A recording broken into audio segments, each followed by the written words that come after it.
KT 취업 청탁 의혹으로 재판 중인 김성태 자유한국당 의원이 1심에서 무죄를 선고받았습니다. 패스트트랙 폭력 사태로 재판을 받게 되는 여야 의원들까지 자, 공천이 과연 어떻게 될지 서울타임즈에서 알아보고요. 법무부가 검찰의 직접 수사 부서를 대폭 축소 폐지하는 직제 개편안을 발표하자 대검에서 개편에 반대한다는 취지의 의견서를 전달한 것으로 알려졌습니다. 국회를 통과한 검찰개혁법안 그리고 법무부의 직제 개편 어떻게 바라보고 있는지 참여연대 사법감시센터 소장인 임지봉 서강대 교수에게 들어봅니다. 이번 총선 무당층이 가장 많은 2030에 달렸다라는 말이 나올 정도로 청년 표심이 중요해졌는데요. 여론조사 전문가 3인방이 여야에 던져줄 팁이 있다고 하는데 직접 들어보겠습니다. 김지윤의 이브닝쇼 시작합니다. 네, 서울타임즈 시작하기 전에 이제 아시죠? 네, 코너 시작하기 전에 안내 말씀드립니다. TBS 선물 대방출 시간이 계속되고 있는데요. 저희 이브닝쇼에서도 청취율 조사 기간을 맞아서 여러분께 감사의 마음을 전하고자 선물 드리고 있습니다. 저희가 내드리는 깜짝 퀴즈 정답 보내주시면 추첨을 통해서 커피 쿠폰 많이 보내드리고 있으니까요. 애정어린 문자 많이 보내주세요. 어느 코너에서 누가 언제 퀴즈를 낼지 모르니까요. 계속해서 귀 기울여주세요. 네, 그럼 서울타임즈 시작해보겠습니다. 오마이뉴스 박정호 기자 그리고 경향신문 박순봉 기자 나오셨습니다. 어서 오세요. 안녕하십니까? 안녕하세요. 네, 처음에 제가 오프닝에서 소개를 해드렸는데 김성태 자유한국당 의원 KT 딸 부정체육 의혹과 관련된 1심 무죄 선고를 받았습니다. 네. 이렇게 살아나시는 건가요? 그러니까 많은 분들이 생각 외의 판결이다 이런 네. 말씀을 많이 하시던데요. 그러니까 이게 검찰이 기소한 내용은 뇌물죄예요. 네네. 그러니까 김성태 의원이 국회 환경노동위원회 소속이던 2012년 국정감사 기간에 이석재 전 KT 회장의 국감증인 재택을 무마해주고 네. 그 대가로 딸 정규직 채용 형태의 뇌물을 받았다. 네네. 이런 혐의로 재판에 넘긴 거였거든요. 근데 재판부는 어떻게 판결을 했냐면 김 의원의 딸이 부정 채용된 사실은 인정했어요. 네. 하지만 뇌물죄는 인정할 수 없다고 판단을 한 겁니다. 그러니까 이 쭉 보면 재판부는 KT 취업 기회는 김 의원의 딸이 받은 것이지 김 의원 본인이 받은 건 아니기 때문에 뇌물수수에서는 성립되지 않는다라고 판단했고요. 그러니까 이게 왜 이런 판결이 나왔냐 좀 돌이켜 보면 이 사건의 핵심 증인이었던 이 서유열 전 KT 사장의 증언의 신빙성이 없다라고 재판부가 본 거예요. 그러니까 이게 서유열 증인이 김 의원과 이석재 전 회장이 2011년에 만나서 네. 딸 채용을 청탁했다는 취지로 증언했지만 카드 결제 기록 등을 보면 김 의원의 딸이 대학을 졸업하기 전인 2009년에 이 모임이 있다고 보는 게 맞다.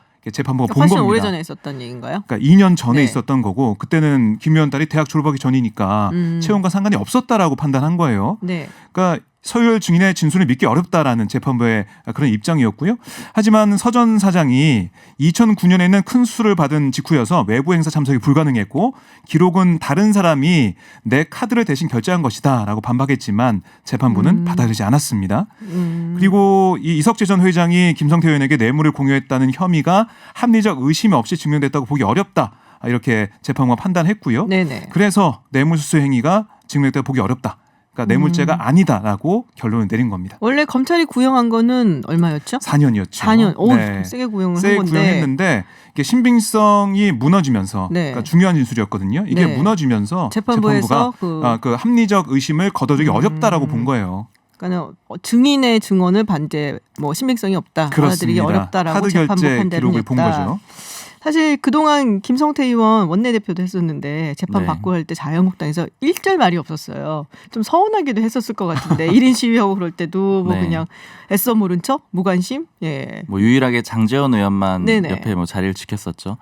제가 느끼기에는 이 비박계 정도, 그러니까 네네. 비박계 의원들은 그래도 김성태 의원의 주장에 동의하는 발언들을 사석에서 많이 해줬어요. 그러니까 김성태 의원 주장은 자기가 원내대표 시절에 주도했던 드루킹 특검 때문에 정치보복을 당하고 있다 이런 식의 주장이었잖아요. 네. 그런 얘기들을 비박계 의원들이 사석에서는 얘기를 했는데 그렇지만 공개적으로는 전혀 안 했는데 그 이유가 우리 사회에서 어떤 자식의 채용이라던가 아니면 입시와 관련해서 특혜를 받았다라고 하면 굉장히 비판적이잖아요. 네. 그러니까 의원들이 쉽게 나서지 못했고 또 당시에는 자기들도 수사를 받을 수 있다 이런 우려들도 많이 있었던 것 같아요. 지금은 어떤가요? 이제는 네. 얘기를 할 텐데 아직은 특별한 반응이 나온 상태는 아니에요. 오늘 막 그런 결과가 나왔기 네네. 때문에. 근데 아마 이건 구체적으로 거론하거나 그러지는 않을 것 같습니다. 공천은 그럼 어떻게 되나요? 근데 이제 공천은 저는 가능성이 굉장히 높다라고 봐요. 그러니까 왜냐하면 이 김성태 의원 지역구가 서울 강서을이거든요. 네. 한국당에서 하는 얘기는 강남 3구 빼고는 서울은 다 험지다 이런 얘기를 하고 특히나 이제 당의 이 핵심 관계자들 얘기는 뭐냐면 이 김성태와 나경원은 대체가 불가능하다 이런 얘기를 하거든요. 서울에서. 그러니까 나경원 의원은 동작이죠. 네네. 그러니까 뭐 서울에서도 그 중에서도 강서는 특히 어려운 지역이라서 네. 다른 사람이 나가도 당선이 될 거라고 장담을 할 수가 없고. 그럼 그러니까 네가 가라 강서울 뭐 이거예요? 네, 후보 선수가 없는 거예요. 네. 네, 그리고 이런 상황에서 1심이 어쨌든 무죄로 나왔기 네네. 때문에 당에서 굳이 공천에서 배제할 가능성이 굉장히 낮아 보여요. 그렇군요. 그런데 저는 좀 다른 입장인데요. 지난해 12월에 한국당 총선기획단이 발표한 공천 부적격 기준을 보면 뭐 입시, 채용, 병역, 국정 4개 분야에서 무관용 원칙을 적용한다라고 얘기를 했거든요.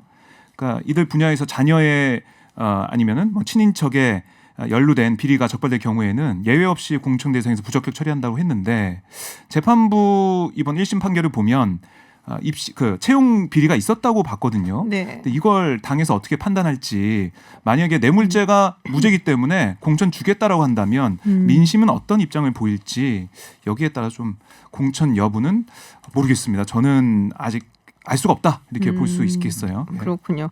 사실 이제 김영호 공천관리위원장이 이제 관리를 하기 시작을 하면서 오늘 기자회견도 있었는데 네. 약간은 좀 강하게 얘기를 했어요. 구닥다리들을 쓸어내겠다. 네, 진짜 상당히 좀 센 말이긴 네. 한데 그러면 대대적으로 물갈이를 할 것이냐, 뭐 의원들이 조금 현역 의원들은 좀 긴장할 수도 있겠다 싶은데 분위기가 어떤가요? 네, 실제로 긴장한 분위기가 네. 오전에 오전에. 진짜 느껴지더라고요. 네네. 왜냐하면 이 경남 지역의 중진 의원실 보좌진이 연락이 와서 이 구닥다리들이 누군지 혹시 얘기들이 있느냐 기자들 사이에. 정말요? 네, 그렇게 물어보고 TK 쪽 보좌관도 그런 걸 물어보더라고요. 그러니까 이 제가 보기에는 유독 뭐 이 표본이 많지는 않지만 네. TK나 PK 지역이 확실히 긴장하는 분위기가 있다고 느껴져요. 근데 이게 아까 말씀하셨듯이 총선 기획단에서 지역구 의원 3분의 1을 날리겠다라고 했었거든요. 네. 컷오프를 한다라고 했었죠. 그리고 전체적으로 현역 의원은 50%를 없앨 거고요. 근데 이렇게 하려면 그 지역이 가능한 지역이 사실은 TK나 PK가 맞습니다. 왜냐하면 서울 지역은 아까 말씀드렸듯이 한국당이 너무 힘든 지역인데 거기를 다시 현역 의원을 배제하고 해나가기가 굉장히 어렵거든요. 그리고 특히 이 한국당이 요즘 갖고 있는 생각은 이 현역 교체 비율이 높을수록 이 총선에서 우리가 승리를 했다 이런 식으로 얘기를 해요. 근데 실제 데이터도 그런 게 2012년에 19대 총선 때는 현역 교체 비율이 41.7%였어요. 근데 그때 이 전신이죠. 새누리당이 152석 얻었거든요. 그러니까 크게 승리를 했었죠. 그런데 이 16년에는 19%로 떨어져요. 현역 굉장히 교체 비율이. 낮았군요. 그 당시에. 그때 새누리당 129석 얻고 사실 완패한 분위기였죠. 네. 그러니까 이런 것들을 다 종합해 봤을 때 이 김영호 위원장이 아마 TK나 PK를 중심으로 대규모 물갈이를 할 것이다 이렇게 예측이 됩니다. 그렇군요. 그러니까 중진들이 긴장을 많이 하겠죠. 그렇겠죠. 그러니까 구닥다리라는 그 말의 사전적 의미를 보면 시대에 뒤떨어진 사람을 비유적으로 사전적 의미까지 찾아봤어요. 찾아봤습니다. 시대에 뒤떨어진 사람이 비유적으로 이르는 말인데 그러니까 중진들이 아무래도 좀 떨고 있겠죠. 그렇군요. 지금 황운하 경찰인재개발원장 지금 김기현 전 울산시장 선거 개입 의혹 사건에 지금 어떻게 보면 연루가 되어 있는데 네. 사표를 냈단 말이에요. 청소 출마를 위해서. 그렇습니다. 근데 수리가 아직 안 됐다. 근데 이런 경우 어떻게 되는 건가요? 수리가 아직 안 됐으면 원래 1월 16일까지 이걸 처리해야 되는 게 아닌가 싶은데 그럼 네. 나설 수 있는 건가요 지금? 그러니까 지금 공무원 신분이죠. 네. 처리가 안 됐으니까. 근데 그러니까요. 공무원 신분으로 총선에 나갈 수가 있느냐 이 문제가 있는데요. 네. 이게 그렇게 당선된 예가 있습니다. 이걸 먼저 좀 소개를 해드릴게요. 그러니까 공무원 신분을 유지한 채 정당에 가입하고 당선이 돼서 국회의원직을 수행한 사례가 있는데 2012년이에요. 정진우 전 정의당 의원이 교사 신분을 유지한 채 통합진보당 비례대표 후보로 등록해서 당선이 됐었습니다. 교사 신분. 그렇습니다. 그러니까 이 앞서 이 정 전 의원이 이 진보당 통합진보당 비례대표로 선정되기 한 달쯤 전에 자신이 근무하던 경기도 수원의 A중학교에 사직원을 냈어요. 그래서 학교가 발급한 사직원 접수증을 증빙서를 제출해서 후보 등록을 마쳤습니다. 경기도교육청은 이 당선자가 국가보안법 위반을 포함해서 10여 건으로 기소됐거나 수사를 받고 있는 점을 들어서 사직원을 반려했거든요. 근데 이에 대해서 정 전 의원은 출마할 당시 변호사 법률적 검토를 끝내고 출마를 했다. 이후 자격 논란이 있었고 뭐 가처분 소송. 그러니까 정 전 의원의 후보 자격이 문제가 있다라고 네네. 소송까지 들어왔었는데 법원은 이에 대한 검토조차 하지 않았다. 문제가 없었다라고 했습니다. 그러면은 뭐 황운하 경찰 네. 뭐 청장이라고 자꾸 이름이 붙었긴 했는데 네, 원장. 네. 네, 그러면은 총선 출마하는 거는 뭐 법적으로 문제가 없다라고 판단을 하고 있겠네요. 그러니까 판례가 있기 때문에 이렇게 판단하고 네. 있는데요. 경찰청에서는 이걸 가지고 선거관리위원회나 인사혁신처에 물어봤어요. 네네. 물어봤더니 이 중앙선거관리위원회나 인사혁신처는 법률을 검토해 봐야 한다라고 얘기할 뿐 정확한 유권 해석을 안 해주고 있습니다. 빨리 해줘야지 이거. 그걸 안 해주면 어떡해요. 근데 황운하 원장 같은 경우는 아마 이 사례가 있기 때문에 네. 이게 뭐 처리가 되든지 아니면은 사직이 안 되더라도 공무원 신분으로 할 수 있지 않겠냐 이렇게 보는 것 같아요. 그렇군요. 최근에 또 전두환 씨 골프 치는 모습 뭐 또 그리고 12.12 군사 반란 주적들하고 오찬 술자리 가졌다 뭐 이거 폭로해갖고서는 전두환 추적자라고 네. 불리는 인물이 있죠. 네, 정의당 임한솔 부대표 정의당을 탈당을 했다는 얘기가 있습니다. 왜 탈당을 했을까요? 네, 총선 일단- 다가오는데 탈당하면 대체로 한 가지 이유긴 뭐 합니다만은. 명확하죠. 네. 총선 출마를 위해서 당을 떠난 건데요.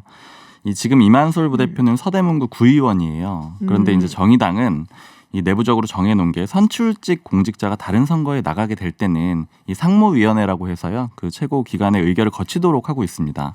근데 이 임 부대표가 출마하려고 했는데 결국 당에서 거부를 하게 된 거죠. 이런 과정에서. 근데 정의당에서는 이걸 이 유권자의 약속을 저버리는 행위다 이렇게 지적을 하고 있습니다. 그러니까 왜냐하면 서대문구 구의원 자리가 다음에 네. 선거를 할 때까지 공석이 되는 거잖아요. 특히 이제 정의당 측에선 이런 당규를 어겨가면서까지 나오려고 하는 것에 대해서 이 해당 행위라고 하면서 징계 절차까지 진행하는 상황이에요. 근데 그렇군요. 이렇게까지 탈당을 하면서 출마를 하려는 이유에 대해서는 이 전두환 씨를 추적을 하는데 구의원으로는 좀 한계가 있다. 권한의 차이가 크더라 이렇게 얘기를 하고 있습니다. 그래서 국회의원을 해야겠다. 네, 국회의원이 되어서 그 일을 더 잘할 수 있다 네. 이렇게 얘기를 하고 있는 거고요. 그런데 정의당 내부에서는 임 부대표를 비판하는 목소리가 굉장히 많아요. 그러니까 일단은 정의당 쪽 주장은 임 부대표가 지역구가 아닌 비례대표 후보를 요구했다 그럽니다. 그런데 이게 받아들여지지 않으니까 나갔다라고 보는 거고요. 이제 그런 배경으로는 최근에 패스트트랙 법안이었죠. 연동형 비례제가 통과가 됐잖아요. 네. 그러면 이제 정의당은 비례대표 의석수가 많아질 거다 이런 관측이 있고요. 근데 이런 상황에서 기회를 얻어보려고 했는데 그게 안 되니까 나간 거다. 이렇게 비판을 하고 있는 겁니다. 그게 정의당 측의 입장이고요. 그렇죠. 네. 이 임 부대표는 만약에 이 어찌됐든 간에 그 다른 당으로 가더라도 이 5.18 정신을 왜곡하는 세력과는 손을 안 잡겠다. 왜냐하면 본인이 전두환 추적자니까요. 네. 그렇게 얘기를 했고요. 또 기자들이 안철수 쪽은 어떻냐 이렇게 물어봤을 때 거기도 아니다라고 했어요. 그렇다면 이제 남은 정당이 민주당이나 뭐 평화당 이렇게 될 텐데 사실은 뭐 가능성으로 보자면 민주당이 높겠죠. 그런데 이 민주당 쪽에서는 정의당과의 뭐 공식적인 입장을 낸 건 아닙니다. 정의당과의 관계를 고려해서는 이 영입하기는 좀 쉽지가 않다. 약간 좀 네, 부담스럽겠네요. 그렇게 얘기를 하고 있어요. 자, 뭐 여러 가지 이야기가 나오는데 민주당에서 노태우 전 대통령 장남이죠. 노재헌 씨 영입을 추진하고 있다는 얘기를 사실 저도 뭐 이렇게 루머처럼 듣기는 했었거든요. 네. 네. 가짜 뉴스다라는 입장을 내놨습니다. 뭐 영입 논의가 있었는데 뭐 생각해보고 아니다라고 하는 건지 아니면 정말로 100% 가짜 뉴스인지 좀 궁금한데요. 그러니까 민주당 입장에서는 100% 가짜 뉴스라고 좀 얘기를 하고 있어요. 그러니까 네. 어제 기사가 나오자마자 민주당 공보국에서 기자들에게 문자를 보냈거든요. 그러니까 사실이 아니다. 사실이 아닌 내용이 확대 재생산되지 않도록 보도에 유의해주기 바란다라고 밝혔고요. 네. 오늘 오전에 문자가 또 왔습니다. 그러니까 민주당은 해당 기사를 삭제해 줄 것을 요청 중에 있고 이 언론사가 받아들이지 않으면 이 언론중재위원회 조정 신청과 법적 책임 등 다양한 방법을 강구해 나갈 것이다라고 밝혔어요. 그만큼 좀 발끈한 강하게 나오네요. 상황이다 네. 이렇게 볼 수 있고요. 이해찬 대표도 오늘 오전 확대간부 회의에서 우리가 인재영입 작업을 하고 있는데 이를 교란시키려는 가짜 뉴스가 나오고 있다며 그런 것에 동요되는 일이 없도록 대응해달라라고 밝혔습니다. 그렇군요. 그러니까 뭐 두 가지죠. 하나는 기초적인 논의가 있었는데 뭐 이렇게 밖에까지 나오는 그런 게 아니었는데 그 관계자가 언론과의 뭐 얘기를 통해서 그게 기사로 나왔던가 아니면 전혀 논의가 없었는데 아니면 자가발전식으로 나왔던가 이 두 가지인데요. 민주당이 어쨌든 강력하게 반발하는 걸로 봐서는 이게 심각하게 논의가 된 건 아닌 것으로 보여집니다. 그렇군요. 노무현 전 대통령 사위 곽상원 변호사 출마 얘기가 있습니다. 이거는 진짠가요, 가짠가요? 이거는 경향신문에서 단독 보도했던 자, 말씀해 보시죠. 제가 직접 취재한 게 아니라서 네. 그렇긴 한데 이제 방금 말씀하신 대로 그러니까 제가 100%라고는 말씀 못 드리겠어요. 이제 취재 과정이 분명히 있었던 건 사실인데 이제 다만 이 영입 논의나 인사 기사는 쓰면 오보가 된다라는 얘기들도 많고요. 그러니까 그렇죠. 특히 그리고 영입론이라는 것 자체는 굉장히 다양한 채널을 통해서 이루어지고 있잖아요. 그런데 어쨌든 그런 이야기가 있었다라는 것은 사실인 겁니다. 그러니까 공식적인 루트였느냐 아니냐의 문제는 있을 수 있겠지만 이제 저희 회사 취재 결과로는 그렇습니다. 아, 논의는 있었다. 있었을 걸로 네, 아. 그렇게 확인을 했습니다. 네, 그렇군요. 그러니까 지금까지 공보국에서 문자가 안 오는 걸 봐서는 논의가 되는 걸로 좀 보여지고요. 부정을 안 하는 네, 거니까. 그러니까 나중에 나올 수도 있겠죠. 충북 보은, 옥천, 영동, 괴산 지역구에서 총선 출마 검토하고 있다 이렇게 확인이 되고 있고 뭐 어제 서울시당에서 충북도당으로 이 당 적을 옮겼고요. 그러니까 그 서울시당에 있다가 충북도당으로 민주당이지만 그렇게 지역을 옮겼고 주소지도 영동으로 옮겼다 이렇게 좀 알려지고 있어요. 아, 그럼 뭐 네, 거의 아마 뭐, 가능성이 높다라고 가능성이 볼 수가 높다고 볼 있는데 수밖에 없네요. 지금 이 네. 지역구는 박덕흠 한국당 의원 지역구입니다. 네. 근데 여기가 보면은 고 유경수 여사, 그러니까 네네. 박근혜 전 대통령의 어머니 유경수 여사의 고향인 충북 옥천이 포함되어 있거든요. 그래서 자유한국당 지지자들이 좀 많이 왔다 가기도 하고 뭐 그런 지역이라서 어려운 험지다 이런 얘기도 있는데요. 좀 더 봐야 될 것으로 보입니다. 알겠습니다. 교통정보 듣고 돌아와서 다시 이야기 나누겠습니다. 네, 서울타임즈 돌아왔습니다. 해리 해리스 주한 미국 대사 요새 얘기가 좀 많죠. 네, 지금 호르무즈 파병 그리고 한미 방위 분담금 인상 부분에 대해서 좀 강하게 미국 입장을 너무 밀어붙여갖고 좀 인기가 없어요. 우리 국민들 사이에서. 네, 그죠? 근데 그렇죠. 이번에 뉴욕타임즈 기사가 났습니다.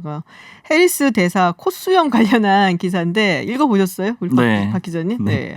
이 해리스 대사가 일본계 미국인이거든요. 네네. 그러니까 아버지가 주일 미군이었고 어머니는 일본인. 네. 그래서 일본에서 태어난 맞아요. 거죠. 그러니까 이런 점을 강조하면서 이 일본계 한국 대사를 임명한 건 한국인의 자존심을 짓밟는 것이다. 이런 내용의 기사를 냈습니다. 그리고 해리스 대사가 기른 콧수염이 이 일본 강점기에 일본 총독을 연상시킨다. 이런 내용도 담겨 있고요. 근데 이게 저도 읽어보긴 했는데 그러니까 한국인들이 그렇게 받아들일 가능성이 꽤 많다. 이제 네. 근데 본인도 알더라고요. 해리스 대사가 그 네. 사실에 대해서. 이 논란에 대해서 이 한국 독립운동가들도 콧수염을 길렀다. 이렇게 맞아요. 반박을 예. 했습니다. 그리고 계속 기를 계획이라고도 얘기를 했고요. 그게 아마 자기가 이제 해군 이제 제대를 하면서 전역이라고 해야겠죠. 전역을 네. 하면서 원래 해군에 있을 때 이거 못 기르게 돼 있거든요. 네. 근데 전역을 하면서 나는 이제 전역했다. 프리덤 네. 약간 이러면서 그걸 기념으로 기르기 시작을 했다라고 그 기사에 나와 있더라고요. 네. 그러니까 이게 사실 콧수염 그리고 어머니가 일본인이라는 사실만으로 비판을 하는 건 조금 부적절할 수가 있잖아요. 근데 이렇게 논란이 됐던 건 이 해리스 대사가 계속해서 고압적인 태도를 취해왔기 때문입니다. 그러니까 우리 이브닝 쇼에서도 전해드렸던 기억이 나는데 그 예전에 방위비 분담금 가지고 엄청나게 압박을 했었던 적이 네네. 있었잖아요. 특히 이 전 정보위원장이죠. 새보수당 이해운 의원 이해운 당시에는 의원, 네. 바른미래당 소속이었는데 이 불러가지고 분담금을 늘려야 된다 이렇게 압박을 했어요. 근데 이렇게 국회의원, 국민의 대표인 국회의원을 불러서 대사가 그렇게 수차례 압박하는 게 좀 부적절하다 이런 그렇죠. 비판들이 당시에도 나왔었고요. 또 이번에도 호르무즈 파병 문제를 지난 7일에 얘기를 했었죠. 공개적으로 요청을 해서 또 논란이 돼가지고 또 이런 기사들도 연관돼서 나온 걸로 보입니다. 송영길 의원이 상당히 좀 세게 발언을 했어요. 네, 송영길 의원이 총동이냐? 네. 민주당의 동북아 평화협력 특별위원장이에요. 오늘 MBC 라디오에 출연해서 의견 표명은 좋지만 우리가 대사가 한 말대로 따라한다면 대사가 무슨 조선 총독인가라고 얘기를 했고요. 또한 해리스 대사의 평소 언행과 관련해서 대사로서의 위치에 걸맞지 않은 좀 과한 발언이 아닌가 생각한다. 개인의 의견인지 본부의 훈령을 받아서 하는 국무부 공식 의견인지 구분이 잘 안 된다라고 지적을 했습니다. 트럼프 대통령 의견 아니에요? 혹시 군인 출신이라 갖고 약간 위 보스한테는 굉장히 네. 강하게 하는 부분이 그러니까 없잖아요. 있거든요. 그러니까 이 송영길 의원도 그런 얘기를 했는데요. 외교에는 좀 익숙하지 않은 게 아니냐 이런 지적도 했어요. 그러니까 그동안 우리가 주한 미국 대사를 보면 약간 좀 친한 느낌, 친숙한 느낌을 많이 가졌었는데 이번엔 좀 다르거든요. 발언도 그렇고. 원래 그 리퍼트 대사가 네. 그 약간은 발군이었어요. 그런 아. 면에서 사실 그 전에 대사가 누구 있었냐라고 물어보면은 기억 안 나시죠? 아, 맞아요. 그렇죠. 리포트 네. 대사 그 기억이 너무 선명히 남아 강했죠, 있어가지고 그게. 오늘 비교가 예. 좀 되는 걸로 뭐 느껴지고요. 아들도 막 한국 이름 짓고 네. 나갔고 그게 너무 강했던 거죠. 맞습니다. 그러니까 이런 민주당과 청와대 뭐 다른 당들도 계속 비판을 하고 있는데 서른 최고위원도 엄중한 유감의 뜻을 표명한다. 내정 간섭 같은 발언은 동맹 관계에도 도움이 안 된다라고 비판했고 청와대 관계자도 오늘 기자들과 만나서 대사가 주재국 대통령의 발언에 대해서 언론에 공개적으로 언급한 부분은 대단히 부적절하다. 남북 협력 관련 부분은 우리 정부가 결정할 사안이다라고 주장을 강조를 했습니다. 또 민주평화당도 주권국 국민에게 노골적으로 모욕을 주고 있는 해리스 대사를 초치해서 엄정하게 항의해라 이렇게 제안했고요. 또 대한신당의 김정현 대변인도 논평에서 해리스 대사는 외교관으로서 선을 넘는 발언을 취소하고 사과해야 한다라고 촉구했습니다. 아, 여기 저희 청취자분 중에 문자 보내주신 분이 계세요. 4708님. 스티븐슨 전 미국 대사 좋았습니다. 네, 그 전에 기억을 하시는 클래스. 네, 서울타임즈 국내 뉴스는 여기서 좀 마쳐야 될 것 같습니다. 네, 오늘도 좋은 뉴스 전해주셔서 고맙습니다. 지금까지 경향신문 박순봉 기자 그리고 오마이뉴스 박정호 기자였습니다. 고맙습니다. 고맙습니다. 감사합니다. 네, 외신 뉴스 함께하는 서울타임즈 전주현 캐스터 나와 계십니다. 어서 오세요. 네, 안녕하세요. 네, 미국 상원이 드디어 트럼프 대통령 탄핵 심판 절차를 시작을 했습니다. 다들 이렇게 선서하고. 네, 오늘 새벽이었어요. 우리 시각으로는. 네네. 네, 그 시간이 꽤 걸리더라고요. 21일에 본격적인 탄핵 심판 절차에 들어가게 네네. 됩니다. 네. 지금 연휴예요, 미국이. 네네. 네, 다음 주 월요일이 마틴 루터 킹 주니어 데이라고 해서 그 공휴일이래 갖고 네. 이제 쭉 연휴래 갖고 그거 쉬고 돌아와서 좀 이렇게 가뿐한 마음으로 이제 새로 네. 시작을 하려고 준비를 하는 것 같습니다. 지금 근데 새로운 증거들도 이제 나왔다. 그래서 지금 민주당이 가지고 왔고 또 우크라이나 스캔들 관련해서 수사를 들어갔다. 뭐 이런 네. 소식이 들어와 있습니다. 그동안은 어떤 언급을 하지 않는 자세를 보여왔거든요. 우크라이나 네. 측이. 근데 이번에 수사를 펼치면서 입장이 변했다는 걸 나타내는 걸까 해서 좀 관심이 모아지고 있는데요. 우크라이나 당국이 트럼프 대통령의 개인 변호사죠. 줄리아니의 네. 측근들이 전 우크라이나 주재 미국 대사였던 마리 요바노비치를 축출하기 위해서 불법 감시를 했다. 이런 의혹을 규명하기 위한 수사에 들어갔습니다. 이 요바노비치 대사가 트럼프 행정부의 우크라 압박에 동조를 하지 않다가 작년 5월에 경질이 됐잖아요. 네. 그 이후에 줄리아니가 나를 중상 무력해서 내가 해임이 된 거다. 이렇게 주장을 계속 펼치고 있습니다. 민주당이 14일에 우크라이나계 미국인 사업가인 파르나스가 줄리아니와 나눈 비밀 문자 메시지를 공개했어요. 그래서 이 사람들이 요바노비치 대사를 쫓아내기 위해서 불법 감시를 했다. 이런 의혹을 제기를 했습니다. 그래서 우크라이나 정부가 이게 사실이라면 주재국의 외국 외교관 권리 보호를 규정한 빈 협정에 위반하는 것이기 때문에 수사 대상이 충분히 될 수 있다. 이게 제가 알기로는 줄리안이랑 나눈 문자 메시지가 아니고 네. 우크라이나의 당시 검찰총장이 있어요. 루트센코라고. 네. 이 사람하고 이 파르나스라는 네네. 줄리아니의 측근 사업가. 예, 둘이서 나눈 메시지예요. 근데 이제 보면은 이 루트센코라는 사람이 굉장히 부정부패로 걸려 있는 사람이라서 네.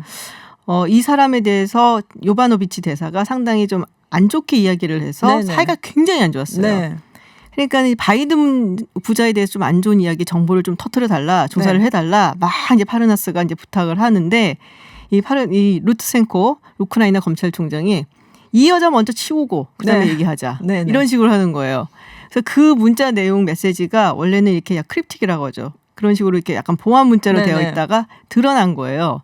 그래서 이게 뭐야? 지금 보니까는 줄리아니 측근하고 우크라이나 검찰총장하고 바이든의 그 부정행위 부자에 네네. 대한 이야기를 좀 터뜨려 달라고 요바노비치를 두고서는 거래를 했네. 네. 그리고 실제로 이 요바노비치의 어떤 행적이라든지 또 그 사람을 감시하기 위한 누구를 거기다 심어놨다라든지 이런 네. 얘기가 담긴 문자 메시지가 또 공개가 또 된 거예요. 그래서 지금 그래서 우크라이나 측에서는 어쨌든 자신의 예전 그렇습니다. 검찰총장이 네네. 여기에 연루에 되어 있으니까 그 가만히 부분을 있을 수가 가지고 없죠. 네. 가만히 있을 수는 없고 해서 조사를 시작을 하는 거죠. 그렇습니다. 그래서 이 가운데 초당파적인 미국의 회계감사원이 또 우크라이나에 대한 군사 원조를 보류한 게 연방법을 위반했다 이런 보고서까지 발표를 네. 했거든요. 그래서 의회가 법제화한 정책 우선순위를 대통령이 자신의 정책 우선순위로 대체하는 게 법 집행에서 허용되지 않는 행위다. 이런 얘기를 해서 또 트럼프 대통령에게 이게 또 악재로 작용할까 뭐 이런 얘기들이 나오고 있습니다. 악재로 작용을 해도 네. 그래도 여전히 다 거짓말이야 하는 사람들이 그렇죠. 있고 네. 네. 그러니까 갈아치워야 돼 하는 사람들이 그러니까요. 있고 사실 믿고 싶은 걸 믿으니까 네, 사람들은. 그렇습니다. 그 와중에 이제 볼튼 전 백악관 안보보좌관이 네. 지금 책을 낸다고 그렇습니다. 거기에 이 관련된 일부 내용이 들어갈 거란 얘기가 있죠. 네, 그러니까 볼턴 보좌관이 얘기한 건 아니고 볼턴을 잘 아는 사람들이 이게 볼턴 보좌관이 집필 중인 신간에서 이번 탄핵 사태를 촉발했던 우크라 스캔들과 관련해서 자기가 목격한 사실의 일부를 공개할 예정이다 이렇게 얘기를 얘기를 해준 겁니다. 올 여름에 공화당 민주당 전당대회가 열리기 전에 책이 발표될 예정인데요. 1년 6개월 정도 근무했거든요. 그동안 무슨 일이 있었나, 그리고 트럼프 대통령이 바이든 전 부통령에 대한 조사 착수를 발표하도록 우크라 당국자들을 어떻게 압박했는가, 이런 내용 일부가 담길 것으로 알려졌습니다. 뭐 좋은 내용은 아닐 것으로 보입니다. 그렇습니다. 일단 트럼프 대통령한테 뭐 사이가 안 좋았으니까. 자, 근데 펠로시 의장이 트럼프 대통령 탄핵안에 서명할 때 썼던 펜, 이거를 네. 동료들한테 나눠줘서 논란이 되고 있다. 그렇습니다. 그렇게 좀 자중하라고 처음에는 얘기했었는데, 네, 그렇죠. 약간 좀 뭔가 좀 기념비적인 일이다, 뭐 이런 식으로 비춰갖고 아마 논란이 되는 것 같아요. 그러니까 탄핵 소추안을 상원에 넘기는 과정에서 탄핵안에 서명을 할 때 쓴 네. 펜입니다. 그래서 하나만 갖고 쓴 게 아니라 32개의 검은색 펜을 이제 글자별로 이렇게 나눠서 쓰잖아요. 그래서 네. 그걸 동료 의원들에게 끝난 다음에 기념품으로 나눠준 겁니다.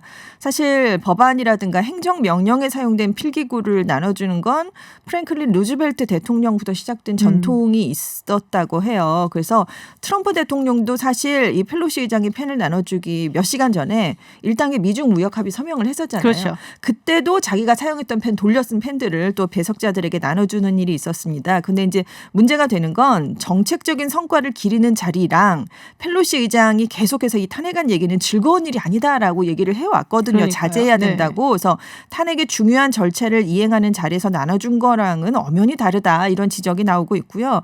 당연히 공화당은 당파적인 이벤트다, 펜을 승리의 전리품처럼 나눠줬다, 이렇게 반발을 하고 있는데, 일부에서는 또 이런 얘기가 있어요. 산전수전 다 겪은 정치 구단인데 펠로시 의장이 공화당이 반발할 걸 예상을 못했겠느냐. 그렇죠. 그래서 일부러 이제 의도를 담은 몸짓이 아니었느냐, 이런 얘기가 있는데, 아무튼 의도가 있든 없든 이 논쟁이 지금 의회에서 얼마나 양당 간에 분열돼 있는가, 이걸 상징적으로 보여준 사건이다, 이런 얘기가 나오고 있습니다. 참 트럼프 대통령 탄핵건에 네. 뭐 여러 가지 이야기가 되게 많이 나오고, 예전에 클린턴 대통령 탄핵했었을 때 네네. 그때 생각도 굉장히 많이 나는데, 여기서 그 아까 얘기 나왔었던 파르나스라는 인물이 그 네네. 줄리아니의 네네. 측근, 이 사람이 원래는 선거자금법 위반으로 네. 그러니까는 수배 뭐 이렇게 비슷하게 네네. 걸릴 입장이었어요. 그래서 이 파르나스랑 또 이제 다른 측근인 이고르 프루만이란 두 명이 도망가려다가 원웨이 티켓을 사들고 네.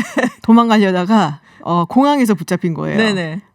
라운드 티켓도 아니고 원웨이 그러게요. 티켓은 너무나 명확하잖아요. 다시는 그러니까요. 안 돌아온다는 뜻이. 네네. 그래서 거기서 바로 잡혀갖고 구속 기소가 되고, 미국 같은 경우는 우리랑 달리기 플리바겐이라고 해서 네. 자신의 형량을 낮추기 위해서 증언을 검찰하고 하죠. 증언을 네네. 하잖아요. 근데 그 과정에서 아마 나온 것이다라고도 네. 이렇게 보고들 있죠. 그래서 뭐 남의 일이니까 사실 네. 이렇게 보면은 좀 흥미로운 부분들이 많이 나오기는 하고 있더라고요. 둘이 같이 사진도 많이 찍었는데 트럼프 대통령은 나는 모른다고 또 그러니까 나 부인을 하고 모른다고 있고, 딱 써대고 있고. 그건 또 거짓말이라고 얘기하고 있고. 그러니까 여기도, 네. 그 약간 이거 뭐랄까 최첨단 컴퓨터 기술이 네. 딥페이크가 안 되는 네.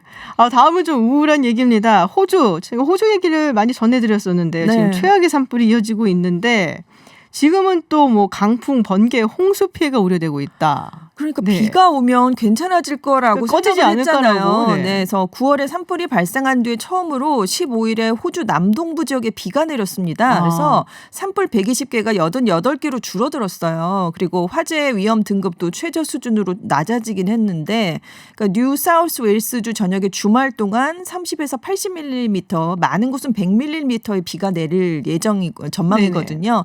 그래서 이제 산불은 좀 진정이 될 걸로 보이는데, 강풍, 번개, 홍수 피해가 우려되고 있습니다. 왜냐하면 짧은 기간 동안 비가 오는 거잖아요. 그렇죠. 그렇기 때문에 이 비가 짧은 기간 동안 오면 지금 집안이 산불 때문에 많이 약해져 있거든요. 그 피해가 더 심해지겠네요. 그래서 자극을 받을 수 있고, 산불 지역에 지금 재가 많이 남아 있는데 이게 나무, 암석 이런 것들이 폭우랑 뒤섞이면서 수로나 도로로 유출이 될 수 있고 산사태가 발생할 수 있습니다. 아이고. 이미 발생한 피해가 뭐가 있냐면요, 산불 재가 지금 폭우랑 같이 강과 저수지로 유입이 된 거예요. 그래서 물고기들이 산소가 부족해서 죽는 연쇄작용이 이미 발생을 하고 있고요. 이게 식수가 오염될 우려도 함께 커지고 있습니다. 그리고 번개가 지금 계속 다른 화재를 발생시키고 있는데, 폭우 때문에 습한 공기가 유입되면서 번개가 발생해서 또 이것 때문에 화재가 다시 발생하는 그런 일도 나타나고 있습니다. 그렇군요. 지금 뭐 비가 좀 오면 나아지려나라고 생각들을 했었는데, 이게 또 비가 오니까 또 다른 문제 문제들이 생겨서 호주가 이래저래 굉장히 고생이 그렇습니다. 많습니다. 네, 오늘 이야기는 여기까지 듣도록 해야 될 것 같습니다. 지금까지 전지현 웨싱캐스터와 함께했습니다. 오늘 고맙습니다. 네, 감사합니다.